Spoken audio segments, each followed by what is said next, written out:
So look, I mean, this has been such an extraordinary couple of weeks in Scottish politics. I mean, it's like a stooshie on steroids. Just your kind of take on what you've witnessed. Phenomenally shocking events. And I don't really say that lightly. Given the wider political world that we all operate in just now, we're not short of big moments that seem to change everything, but nobody really saw this coming.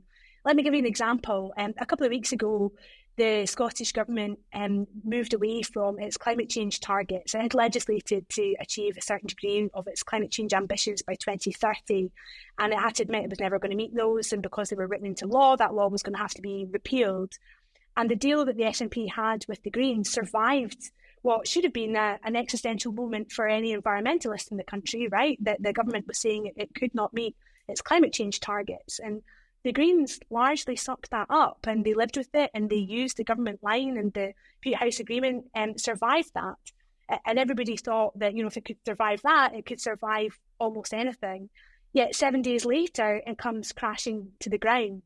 So it was really shocking. It was a significant surprise to most people that the Bute House Agreement, the document which governs the relationship between the SNP and the Greens, fell apart in the way that it did, at the time that it did.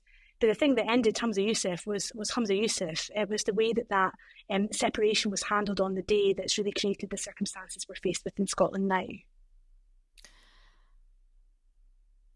And so what happens next, I guess, in terms of the position we're now in, as far as I understand it, is that the SNP essentially have some time to find another leader, and only if the Scottish Parliament can't agree on that person would there be an election.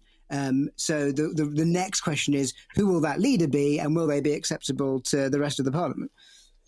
So the First Minister has indicated an intention to resign. He has not resigned. That's important because it means there's no set ticking clock as yet. So it's in the SNP's hands now to design a leadership contest to lead the Scottish National Party, with the presumption that person becomes First Minister. So nominations are open. They'll close on Monday. And if there's a race, we'll find out on Monday what that race looks like in terms of how many hustings there are going to be, how people will vote, and when we'll know the outcome of that selection contest. That person then will go before the Scottish Parliament for a vote to become the First Minister. Convention would say that that person would be adopted by the Parliament. But right now, you wouldn't put your house on that. If that vote were to be lost, then the Parliament, rather than the government, have 28 days to find a successor. If they can't do it within 28 days, then we're in a situation where the government goes to the King and an election has to be called. And if an election is called, there still has to be another one in 2026, right? It doesn't reset the clock on that. So it doesn't actually, you'd have two elections quite close to each other if that did happen. That's right. And actually, I've been writing this week, and I've been whispering it as well, that actually there's maybe a case here for all the parties to bring the 2026 election forward a year to 2025, because that would address a couple of things. It would address the democratic deficit that the new First Minister is going to face. They're in the same position as Rishi Sunak, in that they'll be the second leader of their party not to have broad popular support from the public in the form of a democratic mandate.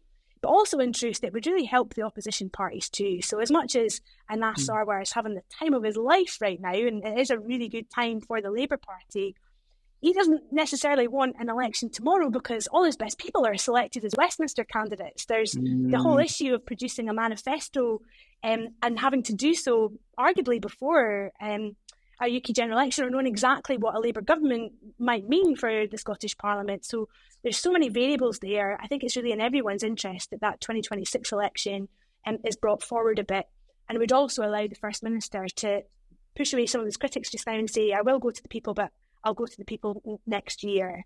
But you're right, that's the run of events we're faced with. And I know I'm going down a bit of a rabbit hole here because there probably won't be an election now, but just out of interest, if there was one and the polls are broadly right in terms of the Scottish Parliament vote, it would be a Parliament in which Labour and SNP would probably have quite similar numbers of seats, as far as I understand it.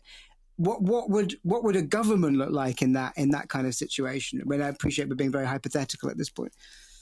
So I think there's a growing consensus that the next government post-2026, or whenever the election is, will be a minority administration. So whether the SNP edge it or Labour edge it, we're back into the circumstances of that party having to secure votes across the parliamentary chamber.